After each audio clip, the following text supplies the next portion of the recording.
2011லாம் பார்த்தீங்கன்னா, திமுக 234லயும் ஜெயிச்சிரும். அதிமுக ஜெயிக்காதுன்னாங்க. ஆனா கடைசியில ஜெயிச்சது என்னமோ அதிமுக தான். 2016லயும் அப்படிதான் கருத்து கணிப்பெல்லாம் வந்துச்சு. இந்த லொயோலா காலேஜோட முதியவர் மாணவர் கூட்டமைப்பு.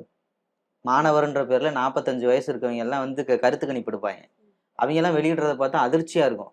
இருக்கிறதே 234 தொகுதி. அவன் விடுறது வந்து 780 தொகுதி விடுவான். தமிழ்நாட்டுல இருக்க மாரி. ஆனா அதுல எல்லாமே திமுக ஜெயிக்கிற மாரி காட்டுவாங்க. ஆனா மக்கள் ஓட்டு போடுறது என்னமோ அதிமுகவுக்கு.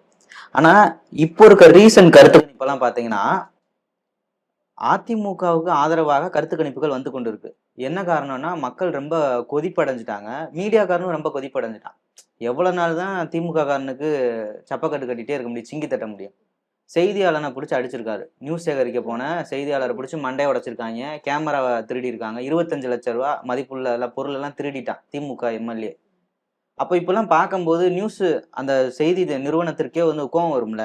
இந்த ஆட்சியெல்லாம் போகணும்யா. இவனுக்கு எதுக்கே நம்ம சப்போர்ட் பண்ணணும்? ஓ, அந்த வெளிப்பாடு தான். வெளிப்பாடு அப்படிதான் இருக்கும். ஏன்னா மக்கள் வந்து ஏடிஎம்கே பக்கம் இருக்காங்க அப்படின்றது எல்லாருக்குமே தெரிஞ்ச விஷயம். ஆனா மீடியாக்கள் தான் திமுகவை தூக்கி பிடிச்சிட்டு இருந்துச்சு. நேத்து மீடியாவோட பொருளை திருடிட்டு போகும்போது மீடியாக்காரன் சும்மா இருப்பானா? அவனோட வேலையால மண்டையை உடைக்கிறீங்க, கையை உடைக்கிறீங்க, ஆளை வச்சு கொலை பண்ண வரீங்க. இப்படிலாம் பண்ணா அவன் எப்படி? அதனாலதான் அவன் காட்டிட்டான் வேலையை.